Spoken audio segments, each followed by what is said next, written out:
What's going on, everybody? Welcome to Waypoint. Thank you guys for joining me.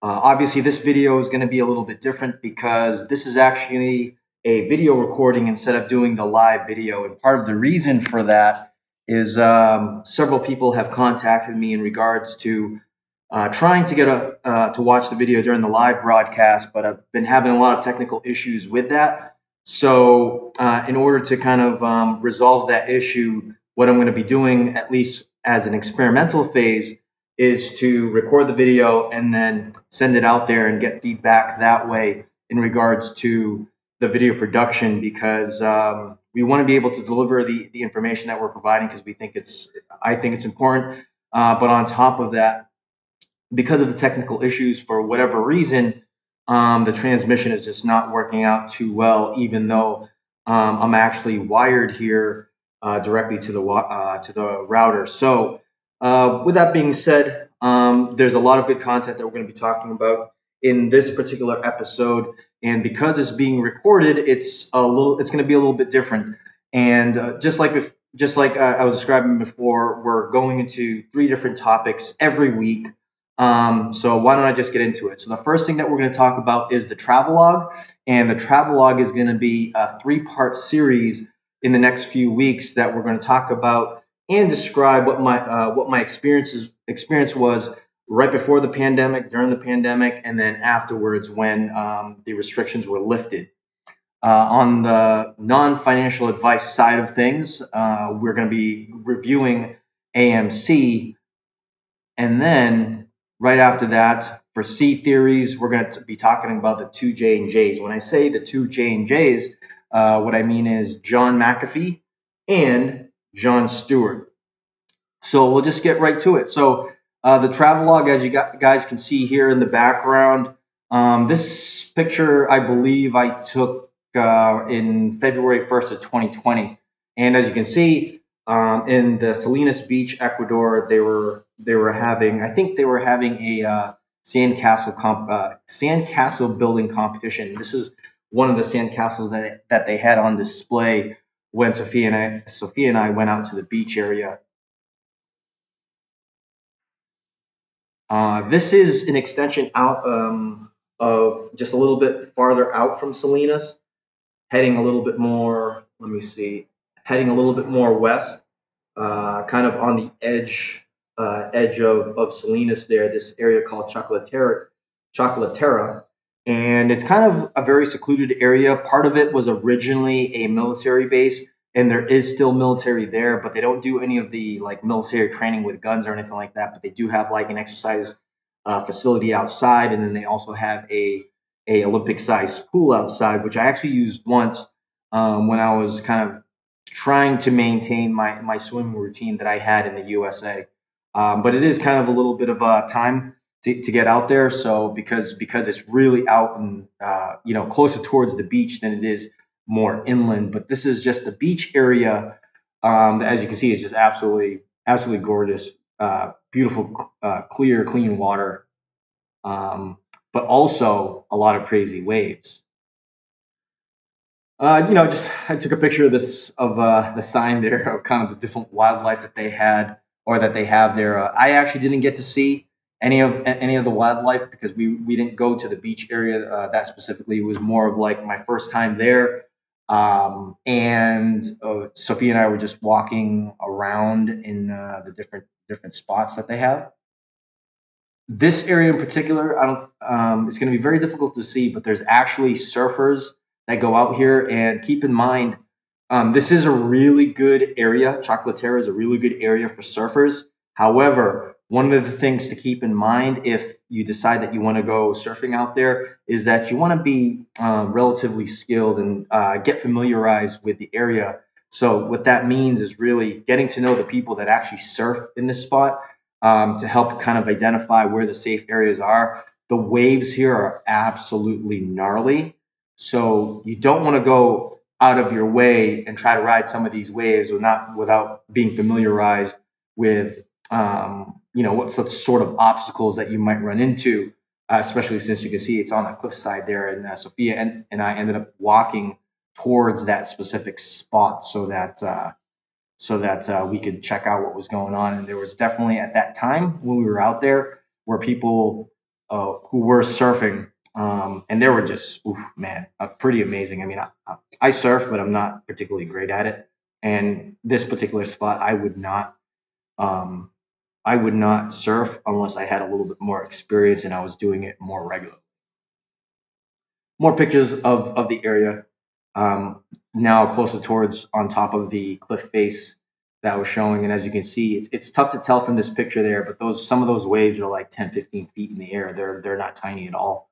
And they come in right onto the beach area very heavily. So again, experienced surfers, uh, would go out here because of how good those waves are, and they're very consistent too. That's one of the interesting things about a lot of the areas out here in Ecuador where people go surf. They're very consistent waves. In the place that I go to alone, which I believe there's actually a sandbar in the ocean that creates these consistent waves. So as a beginner, it's a really good spot to start with. And on top of that, the water is very shallow. So if you go out, much deeper, to catch some of the bigger waves, you're still gonna, the water is only going to be about this high from your body. So it's to me, in my opinion, it's Alone is a really great place for beginners to learn how to surf, but you see a lot more experienced people as well out there, because you can catch some pretty nice waves.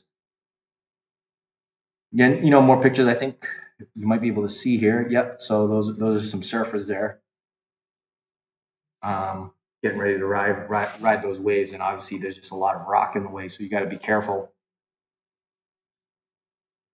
Here's a quick 4-second video of one of the surfers. I don't remember. I don't remember if actually this video is gonna. Oh no. It doesn't do the slow motion. This is another vantage point. I kind of at the summit area of Chocolatera, and as you can see in the distance there, this is actually Salinas right here, and Santa Elena is out there. So as you can see, it's pretty wide open, but this area is remote comparatively to what Salinas looks like, because Salinas is kind of a beach touristy area. They have the Malecon, kind of a Broadway area where there's a lot of shops, and people go to the beach. And believe it or not, over there's hardly any waves, if any. But so it's a really good place if you just want to jump in the water, kind of relax a little bit, and it's it's mild as far as temperature goes. And more pictures of Chocolatera, just kind of shooting the camera from different vantage points. Uh, I took some pictures of some of the architectural work out there, and I try to make it a thing to do so, just because in some ways too, I'm also studying it and getting familiarized with kind of some of the unique aspects about the architecture. But another cool thing to see here, and I believe that this type of wood is called guaican, and it's extremely heavy and a dense wood. But one of the interesting aspects about it too is that it's highly um, it's very durable, that even termites don't eat up this particular wood. So you see this type of wood being used for furniture, even for housing, like some of the rooftop spots are actually made with Guaican. Now, the only issue too is that it does bend and flex, and I noticed that if it doesn't have kind of that protective layer, like an epoxy or something to prevent kind of the moisture inside the wood, it looks like, from changing, it'll start to kind of form and mold in different ways and contort. So you'll see a lot of bending, but you don't really see a lot of that type of issue with things like furniture, because a lot of times they have a protective layer. But as a structural material, one of the things I found that I ran into using it and working on some side projects here at the house was that it's extremely heavy. So you have to kind of keep that in mind when working with it. It's very durable. It's great against termites, but it's very hard and heavy, which makes it hard to work with. So like drilling holes and cutting it and things like that is not going to be very easy, even if you have a wheel saw and a drill. I found it very, very difficult to work with, and I learned that firsthand when uh, I was assembling the bed, because it's made with Gaikan, with Sophia's brother, and even just using the drill was struggling to do it. So you definitely have to make the holes just a little bit bigger so that the the teeth of the screws end up sliding in a little bit easier. So just something to keep in mind when you're working with that wood. But very beautiful wood, especially, and like I said, super durable. But wow, is it heavy? Extremely heavy. One of the heaviest woods I've ever picked up. As you can tell, that's actually helped me out quite a bit. One of the signs for Chocolatera that, like I said, from the cliff face there that overlooks where people were surfing. Another vantage point. Really, just beautiful, beautiful spot to check out. It was one of those things where, Sophia's like, "Oh, we should go check this out," and we've been there actually several times just because it's just a really cool spot to go to. And they have this lighthouse kind of at the edge of one of the corners there of the cliff, of the top of the cliff areas. And again, just it's kind of outer worldly. Almost looks like some pictures that you would find in Mars if you just change the tint of of the color. You could probably change the look of the landscape pretty dramatically in pictures. But in this sense, I was just using an iPhone 6s, and some of the picture quality has degraded because I saved it on Google Photos. But otherwise, you can still get a sense of of just how unique kind of the terrain is out here. And you can't really see, but Sophia's actually out there in the background. I let her walk a little bit ahead of me. Very, very unique. I don't want to say it's sand. I feel like it's something else. It's a little bit red, so I would presume that there's a little bit of iron in the material. Maybe some of it could actually be limestone as well. Oh, this is I forget the name of the town, but Sophia and several of her friends went out to Ancon, I think is the name of the place, and they had a concert, and there was a group of artists from Colombia that performed, and as you can see, it was packed. There was a lot of people out there. People drinking beers outside. Very, believe it or not, it was very tranquil. A lot of food stalls outside. Sophia ended up grabbing something to eat here. I didn't eat anything. I was a little bit full. And keep in mind, just to keep in mind that this was actually before the pandemic happened, so there was a lot of stuff going on. And believe it or not, I was actually preparing to go to Colombia with my buddy Cruz that was doing the videos as well. And so there was several activities that we were going to, and this one in particular is actually alone. And this is one of the hostels that we stayed at that's right by the beach. It's maybe about a couple blocks inland, but it's literally like a less than a minute walk to the beach area. And this is just a view of the Alone Beach. This is one of the things that I really love about Alone is just it's very calm, tranquil, and there are people that come out here, to kind of relax and enjoy their time. But one of the things that you can see there is that there's consistent waves, but they're not huge. And again, this is a really great spot for people that are wanting to learn how to surf. This is a really good spot, as you can tell too. Well, maybe you can tell, but the sand is fairly flat. So like I said, you can go a fair distance, and the water level itself is going to be really low, like it'll hit like your chest level. And in this particular case, the tide is low, and so you have to go out pretty far to get for the water to be pretty deep. This is actually one of the clubs in Mañanita, which is that it's a town about 10 minutes taxi drive south, heading. It's the place um, that you encounter before you actually get to Olón, especially if you're coming from Santa Elena. And there was just a raging party that was going on at one of the clubs there, and Sophia and I made it a thing to go out to Mañanita, and kind of enjoy some of the festivities that was going on there. So if you're really interested in partying and going out, I mean, Mañanita is really just going to be the place for you if you're interested in that type of thing. And where is this? Okay, okay. So this is actually a hotel that's perched on top of a hill in Vallenita, which is a town right next to Santa Elena in Santa Elena province, and it had all these really kind of antique items in the hotel itself, and it's actually worth checking out. It's believe it or not, it's actually a big touristy. I would say it's a big touristy area. It's it's it's an interesting ride even getting there. It's maybe about 5 minutes or so from the center of Bayanita, but it goes up a dirt road that's, it almost seems like it's in the middle of nowhere, but there's a really great view of the ocean, and it's right on a cliff face that it sits on top of, and it's actually just beautiful to see. And I took several pictures of the interior of the bar area, and I mean, if you even if you look over here, I mean, look at that entranceway.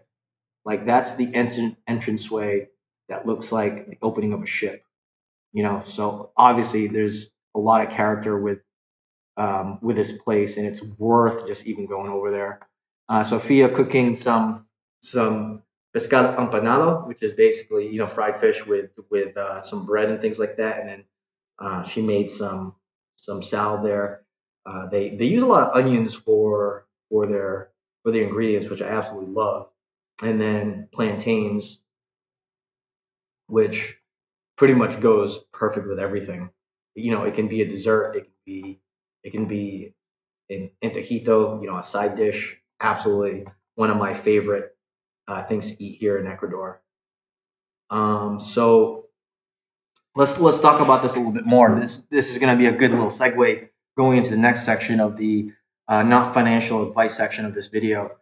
But this is the entranceway to one of the hostels that we stayed at in Baños, or the hostel, I should say, that we stayed at in Baños.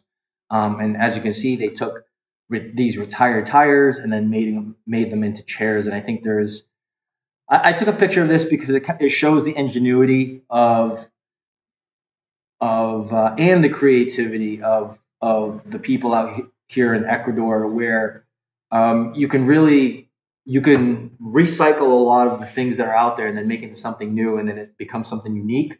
And one of the great things, right, that using tires are very durable, and it's just a great set piece for the hostel. And I thought it was just kind of unique just to see that uh, as a display, but something that I sat on. I was like, oh, it's actually quite comfortable.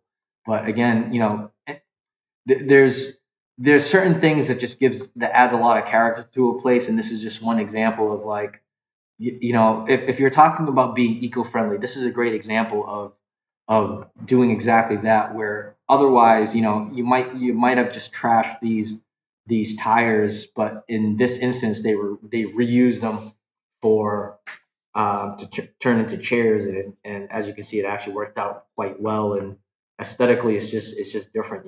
It's really cool. It's both industrial but also unique. This is a view of one of the valley slash rivers, and you can see there's a little bit of pathway there that go down to this area. So you don't want to be here when there's a rush of water, but I wanted to show kind of just how beautiful this area was. And one of the interesting aspects about being out there at this particular time. This was in February. I want to say towards the end of February, during Carnival, leading up to Mardi Gras, which is Fat Tuesday in March. And one of the bus trips that we took, I had to take a picture of the hydro plant that was there. I used to work in the hydro industry, so it was something that I really wanted to take. And this is one of the waterfalls in Banos. Actually, this is probably one of the main attractions. And we ended up going over to that spot over there. Oh, no, sorry, we did not. You have to enter in from a different spot to get to this particular area, which is much lower. But we still got to view the waterfall from this vantage point. And it's a sight to behold, and it almost seems like it's from Lord of the Rings, to build this type of structure with this waterfall in the way, and then because you have to wait until the cement cures, right? So again, very very interesting. This particular area, and this whole spot has like bridges that connect to different spots, and then you get down to these walkway areas that go underneath the waterfall, around the waterfall, over the waterfall, and it's just absolutely beautiful. It's one of those places that I would definitely go to. I think when my mother and her husband come out to Ecuador, I believe, I definitely do want to go back to this particular spot because it is quite an experience. And not only do you get these really cool kind of, super touristy areas, but the town itself has a very classic feel to it, and it's very tranquil. But when the party time starts, it just jams. So something to keep in mind when you go out to Ecuador. Banos is a very unique place, and then they have these cool areas that you can go to check out. And it's not too expensive either. I remember, I want to say it cost me like $1, so it's pretty cheap. This was a restaurant that where was this? Yeah, this was a restaurant on the side of the road that we passed by. We didn't eat there actually, but I want to take a picture of the places because, like I said, I mean, you have these places out there that just very, very unique and utilize, the natural resources that are available within the given area, and minus the rooftop. But because the climate is fairly mild out there, you can get away with having a rooftop that's very very thin, but having it open to the outside where natural airflow and the air just kind of flows in, which is quite nice. This was one of the candy shops, was part of the tour that we took when we were in Banos, and we ended up purchasing some of this candy. It's kind of gelatinous in texture, probably less. It's part gelatinous and part, it's very sweet. It's got a lot of different ingredients, and the next picture here shows a vat of some of the ingredients they have. And believe it or not, it's it's different, but it was cool to check out the factories, and we visited several factories during the tour, and it's something worth doing, and then picking up some of that candy that they have because it's not too expensive. This is one of the spots in Banos where you go up, and they hold shows at the top area. Like I said, because it was Carnival, there was a lot of people out there, and people are out and about, and they were hosting these like theater events and you know open commentary type things. It's really cool. But this is actually a view of Banos, uh, in the valley area. During one of the tours, you go through the jungle area, and they have a spot where you can overlook the jungle, and on top of that, they actually have swings, and they love their hammocks in Ecuador, and rightfully so because it's pretty fun to use just to relax. But this is a really cool view of the jungle. Unfortunately, it was super rainy that day, but it did really give this effect. So apologize for the high exposure on this panoramic picture. Again, so here's a view that a picture of I took in that little walkway that goes into no man's land right there, and I just took a picture of the river looking out into the distance. As you can see, it's pretty rainy. Another view. This is kind of the bottom. That area was actually up here at the top, but as you can see, they have these kind of walkways that go into into the mountain, and we did get to explore some of it on a different spot. I don't have the pictures here actually, but yeah, you can go in there and do some exploration. From my understanding, you really can't get completely lost. Eventually, you'll find your way out, but there's no lights, so you have to make sure you bring your phone and it's fully charged so that you can use the flashlight. They have this small museum of kind of just oddities, and one of the oddities that was very fascinating was the shrunken head that they had in there. So anyone that's into kind of the witchcraft stuff, this would be a really cool place just to see. And again, it's in the same location where they have these little caverns that you can go into, and then they have this small little museum underneath kind of this hut area where they have all these oddities, and I believe that's formaldehyde with different creatures that are found in the area. And there's a big, I want to say that's a tarantula, but all these different bugs that this. I spoke with the owner of the place, and he's a big collector of these strange oddities. So he has all these skulls and things preserved, piranhas that are in some of the water bodies out here. So just be careful when you go out there. But I heard also that piranhas are actually pretty tasty. A little close up of the bugs in the jar, a close up of the entranceway into those little cavernous areas where you go into the mouth of it. It's actually pretty cool. And we did a little. I think this happened kind of later in the day. We did a little tour with a tour bus into kind of visiting the different cascades, and Sophia and I did some of the rituals where you put mud on your face and you actually sniff this plant in the I don't know. It's supposed to do something. It's supposed to help with your health, but yeah, it was a very kind of ticklish experience that I have to say. As you can see, my fanny pack, right? My fanny pack, and carrying a snake.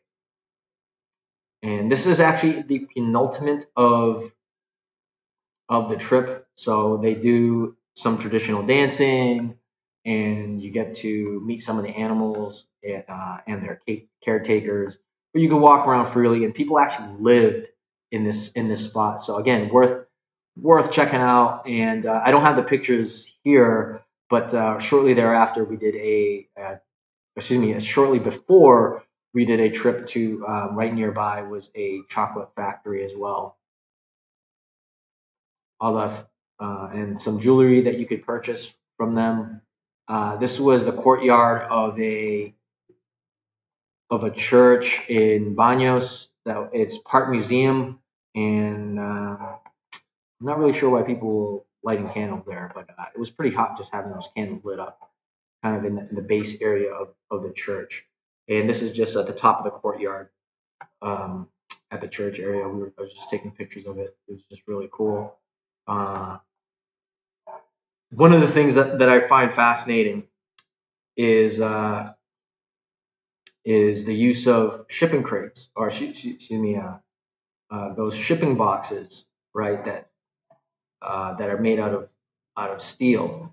And I took a picture of this. We didn't actually visit here to eat food or anything, but I wanted to take a picture of it because I thought the design was pretty unique.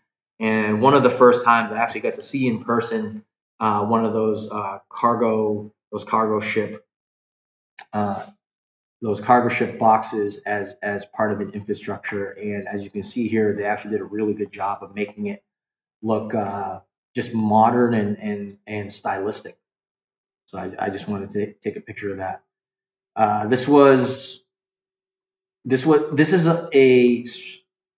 a statue on a bench right at the near the center of Banos, and I took this picture because again, this was during Carnival, and he basically just has foam all over his face. But I wanted to show what remnants were left right after we left kind of the center area where everyone was congregated at. This was what happened to the statue in in the center there. So quite a wild party. It's worth checking out if you're okay with gathering, with a large group of people. It's kind of an amazing event just to witness.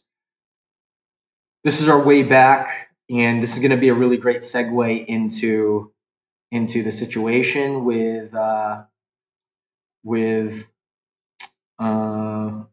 what was going on. This is there were talks on the news about the pandemic hitting at the time, and this is just kind of the landscape of what it looked like heading back to Guayaquil and eventually to Santa Elena.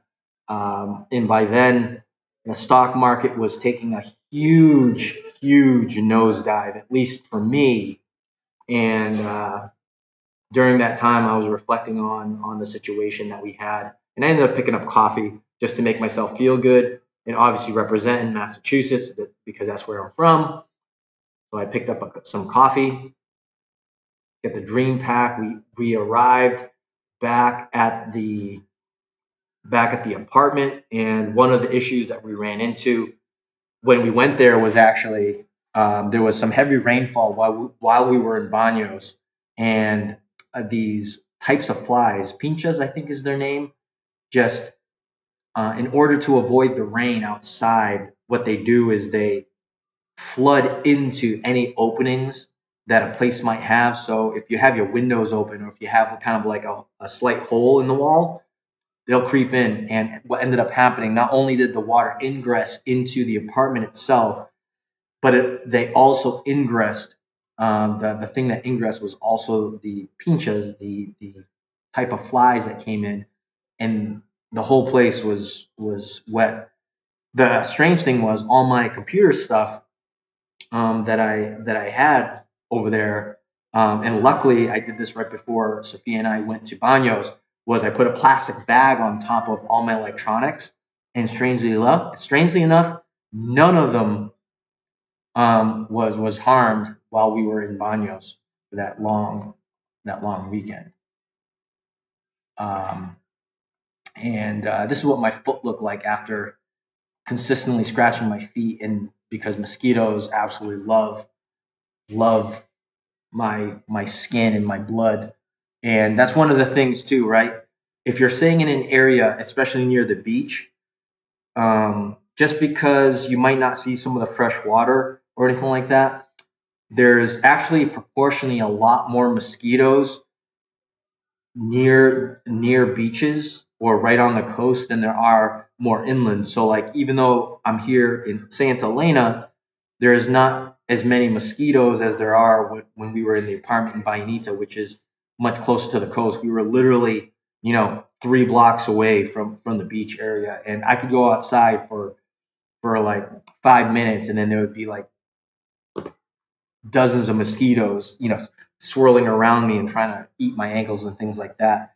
And I was an unfortunate recipient of being a mosquito's lunch over the course of the time that I was out there. So I made it a thing when I go outside to use a lot of insect repellent because of that specific reason. And strangely enough, I mean, it's very rare that Sophia and her family actually get attacked by mosquitoes, and they always attack me. But something to keep in mind if you're out there with out in the beach area, and especially during kind of the late hours of the day. During the day, yeah, you'll get a few mosquitoes, but it's usually towards when the temperature starts to drop. All right, that was a mouthful of stuff, and I hope you guys enjoyed that. There was a lot of different things that I wanted to show, but because this is being recorded right now, it's around 1:41 p.m. Eastern time, and I want to show you guys. I want to show you guys what's going on right now with AMC, and this will probably be you guys are going to see the segue into what we're going to be talking about next. But I think this is also important to show. And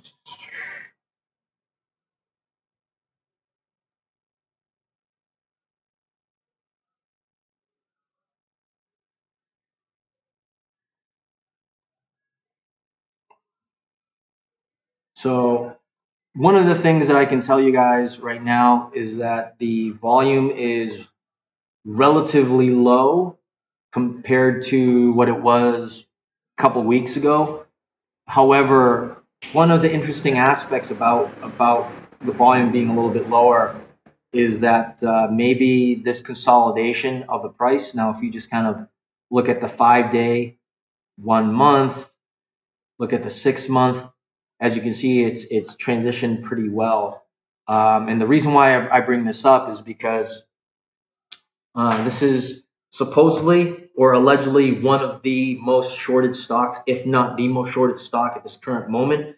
And one of the things that people are looking at right now is that there is quite a bit of consolidation as far as pricing goes, where some people assumed that the price was actually gonna plummet all the way downwards. And I know I spoke with several people, even out in the U.S. They were like, "Oh, look at the price drop down. It's going to go down, significantly." And it reached its highest point somewhere in the $73 range. But one of the things that I wanted to point out, and this is going to be a very short segment in the not financial advice section, because I do want to get into the C theories of things. But one of the interesting observations that I've come across over the last couple of weeks is, especially last week in particular, there were a lot of FUD, fear, uncertainty, and doubt that was happening with the news on AMC, right? And I also saw that sentiment last week, just towards the end of the week, just seemed to kind of sour a little bit, both with YouTubers, and it seemed like even in the comment section of these YouTubers, where I think there was a little bit of impatience going on, and maybe that's part of that strategy that these hedge funds, these large hedge funds like Citadel, there was some interviews talking about Ken Griffin, the CEO of Citadel, that they manipulate the psychology of investors to be able to improve their strategy and on acquiring income from making hedges against certain stocks. So I felt like last week was a really good example of what was going on in people's heads, and you can kind of just, I don't know, there was just kind of this feeling that I sensed, and I think what everyone was sensing. There was a lot of frustration kind of going into the week, or maybe people's expectations about what was going to happen during the week, because people have these crazy price targets and stuff like that, but in actuality, a lot of people really don't know.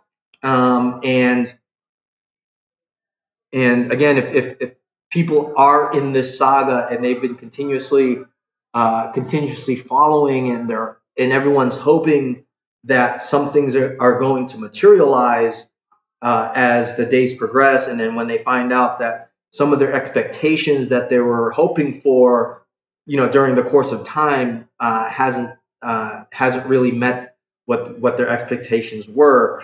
And I think that was somehow a part of me feels like that was part of the strategy, and part of that strategy worked. However, it doesn't seem like people were selling. I think people were just outwardly frustrated. So maybe what's going on, and maybe what's being transitioned to this week, where some of that sentiment has changed. However, at the same time, as you can see too, that the volume itself has decreased pretty significantly, and some people have been saying that maybe that's this is going to be one of those turning points, that margin calls are happening with AMC stock. So we don't know yet. It's one of those things. If you guys are involved in this little saga, it might make sense to just stay patient. But I think, for me particularly, I think one of the most frustrating aspects about what's going on right now is, when is that big event going to happen? And on top of that, everyone has to keep paying attention who's directly involved with it. Otherwise, the opportunity could be missed. I mean, realistically saying, again, this is not financial advice, but it's one of those things that it can happen in a snap of a finger. So we have to be we have to be attentive and keep our finger on the pulse because we just don't know when that's going to happen. But we're anticipating that it will. We don't know exactly when, and we don't know to what extent, but at least we have to keep our attention towards it. And I think that's one of the most frustrating things going into what's going on right now with AMC stock, because there's, it's if you're into the whole aspect of the movement itself, right, then there's gonna be a lot of emotions driving why people are in the stock in the first place. Another aspect of it too is that, if it is the retailers versus these big entities like these hedge funds, they're a large they're a small group of people comparatively to the greater population, um, that are in bed with each other, right? So and that's what a lot of people are assuming, that maybe some of the situation that's happening with this stock is reflecting on what's actually going on the broader market.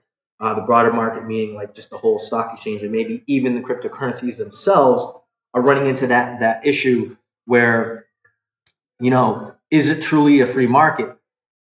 Do we, who's really controlling the market?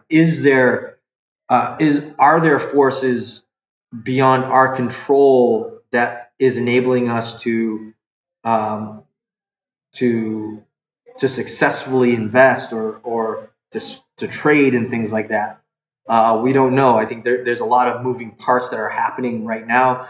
One of the things I think from last week that really caused a lot of people to have very high expectations last week and only to have it fall flat was the DTC ruling. Now, I'm not a lawyer and I'm not a financial advisor, but supposedly that DTC rule was going to make a big impact, or at least people were anticipating that it was.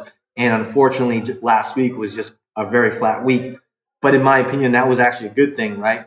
Again, a lot of it is dealing with the impatience that we all have because information is so immediate, and a lot of these other YouTubers are posting regularly every day. They have a live broadcast that they that they host, that it's throughout the whole day. It's throughout the whole day, and they're keeping the finger on the pulse. And there's very little latency between their video posts and then what people are receiving.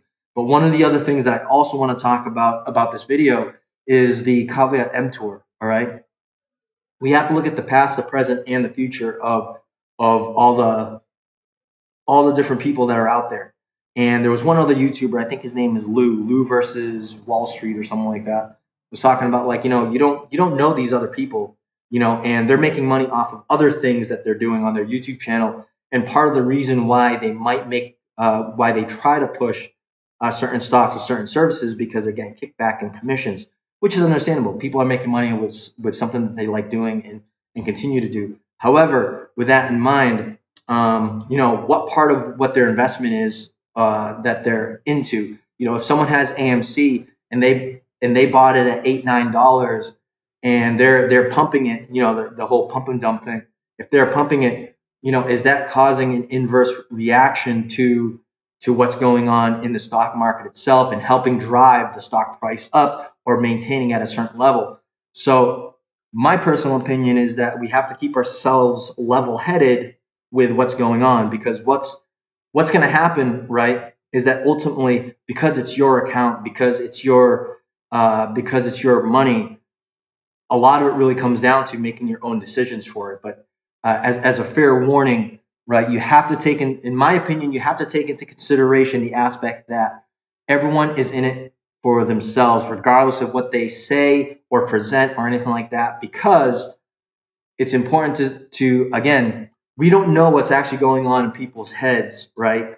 And despite people's intentions being good, there's incentives for people, for themselves to broaden their opportunities as well. So um, not only do that people might be intentionally creating a strong movement to help others as well. But again, we also have to take into consideration what other factors are influencing what they're doing as well. So, you have to take everything with a grain of salt, in my opinion, and then you also have to kind of shape, right? Shape your views on what you want to get out of it instead of following other people to a conclusion that they suggested versus what you suggested for yourself. You have to, like I said, in my opinion, you have to look at scenarios and interpret it and make your own decisions based on the information that was provided for you. So to me, everything is a caveat emptor, including the stuff that I'm talking about today. And I'm not going into any technical analysis. I'm just kind of broadly speaking about, the activity that's going on, because this is what's happening right now, 1:53 p.m. Eastern time. And, it's like I said, last week was, I think, on an observational basis, I noticed that there was a lot of just weird sentiment, both in the videos themselves and in the comments section, where it just people didn't seem like they were completely level headed. So kind of just keep that in a broader context of maybe we can chill a little bit, just let ourselves kind of just observe. This is a good time to sit and wait and see what transpires. But yeah, it's kind of weird. I've never in all my years of getting involved in this type of stuff, I've never seen kind of these weird dynamics.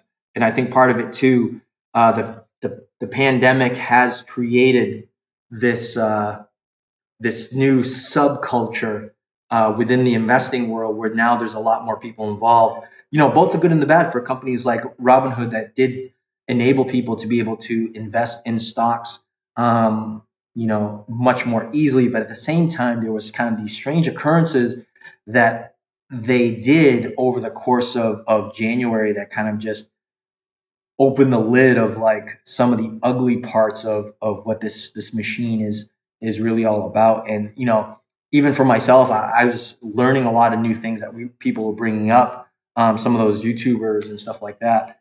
But it was also one of those things where, what, once I delved a little bit deeper on understanding why people were jumping into the AMC stock, besides the fact that it showed up on Reddit and it's become a very trending topic to talk about, I understood a little bit better about what was going on. So again, over the course of time, even though I've been doing it for several years, I've been approaching things differently as time passes, because there's new information, there's new things to learn. It's everything doesn't is not in a vacuum, and just like anything else, right? The only constant in change. So things that there's still concepts that still work fundamentally, but then there's a lot of these new things that we have to take into consideration because of new factors and new people and a lot of things being involved. And then on top of that, new people that are making decisions to otherwise could affect what occurs in the types of activities that we're doing,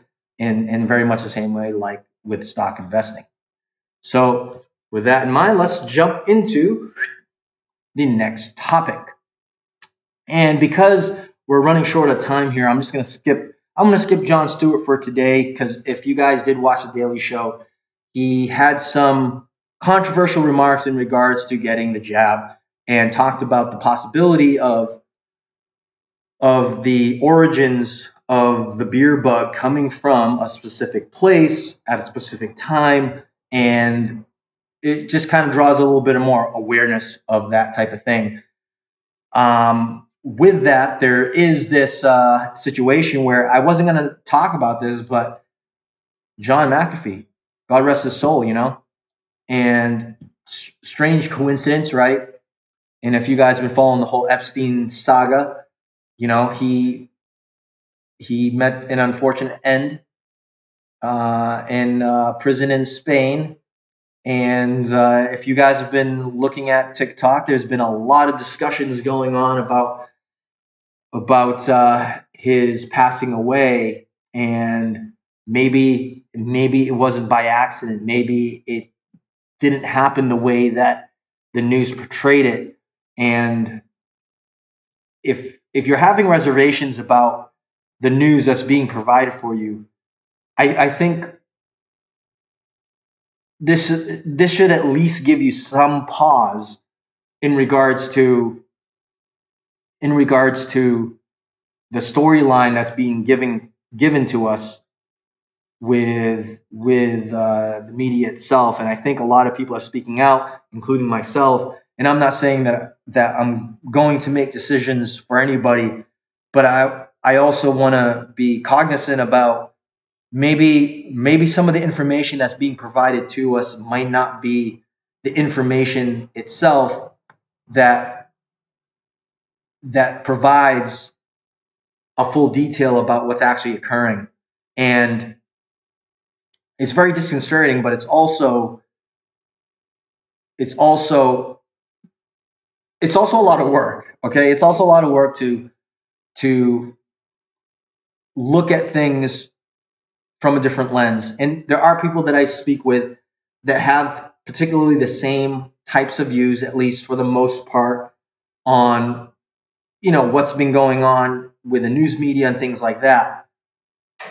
However, for myself, I feel like that's also kind of a dangerous side of looking at these C theories and things like that, right? Because just like anything else, and I think the internet has enabled this in such a big way, is that everyone's in their own silo about what they want to consume for information, right? And I found on numerous occasions on several social media sites where they're promoting FUD, fear, uncertainty, and doubt, in subjects in regards to things like this, like the John McAfee's, where people are editing videos together and they're not even related.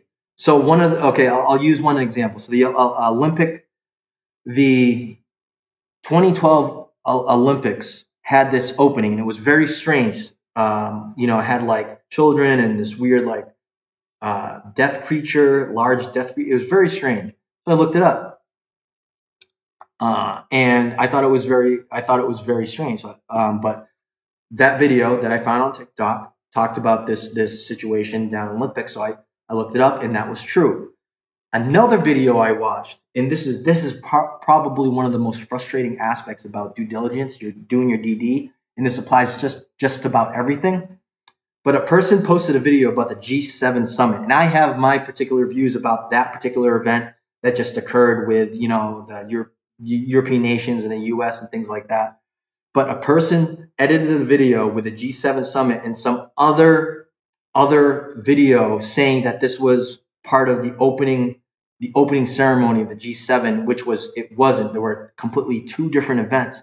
And I think that's one of the things that we have to be careful of, is that even though we have a particular view about something, we have to, I think it's our responsibility to, if we're going to investigate these types of things, that we also have to be careful about information that encourages our views, but that in itself is very dangerous. So we actually have to double check the people, including myself, whether or not the information is correct. And simply Googling it is not going to be sufficient enough. A lot of it is comparing the content that people are posting with the content that they're describing, because sometimes it might not be the correct type of information. And I think it's something that we have to be very cognizant of. And it's something, at least for myself, that it was actually more frustrating to come across that type of content. And I even commented, I was so mad, because like I said, I don't want to be siloed into views. I want to be open to things that people are presenting that challenge my own thoughts. But at the same time, I'm also training myself to go into these different directions. And that's also causing me to have blinders, right? Because there's only so much information and attention that one person can accumulate in just a day, in an hour, in a minute, in a second. So at the same time, when people are presenting this information that's bringing you to these different rabbit holes and directions through these tunnels that you didn't think you were going to go into, and what ends up happening is you get led into a direction that's not a good direction to go into. I understand that echoing ideas is a good idea, but I also believe that you can't echo ideas that are false, because even at the context of if you have specific areas where you're going to question certain things, if that type of information itself is tainted, then it's going to be tougher to balance any of these types of information that you get from whatever you say, the mainstream media or people acting independently to get information out there. So I guess maybe this is just saying, like, criticizing those out there that might be into um, providing information, right? That that will encourage people to think about the C theories and be a little bit more aware about what's happening out there. But it doesn't help the cause, or it doesn't help the ability for people to think a little bit more deeply when the objective is only to encourage that divide of perception, right? Because now people want to believe that, you know, the situation with the ballet, with the ballet dancing, and the situation with, John McAfee is might not present, the whole picture of what's going on. At the same time, if there's information that's being presented, say on the side of the more the conspiracy people, well, if they're presenting information that's not helpful, that's providing information that's not conducive to the actual correct information. Like I said, there was I don't remember who this TikToker was, but like I said, the habit, we we all want to believe the things that we all want to support the things that we believe, right? The problem is that if we hold on to those beliefs really hard, it's very difficult to remove ourselves from those beliefs. And it doesn't matter what political spectrum you're from, what race or whatever it is. What's going to happen is, it, even though you say that, even though that we say that we're open-minded, what it actually does is it closes our view, and it eliminates our ability to open up to new ideas that could challenge our own beliefs. Because, like I said, we all want to support our own beliefs. Whether they're real or not is not the point. The point is, if there are things that challenge our own beliefs, get presented, but we're constantly feeding ourselves information that supports our beliefs, even if it's false, then it's tougher for us to pull away and gain control of our own thoughts, because we've embedded ourselves in a thought process that we don't even want to challenge. And I think that's one of the most dangerous things. And it's one thing, like I said, I'm talking about this John McAfee situation where there's questionable scenarios that present themselves that people are pointing out. But we also have to be careful as well that these aren't things that just echo what we want to believe and what we do believe. Because sometimes the things that we do believe is actually false. So that's all I got, guys. I hope this video was helpful. Looking forward to sharing with everyone more content about the traveling on top of topics like these, and I hope this was helpful. Again, so continue for next week.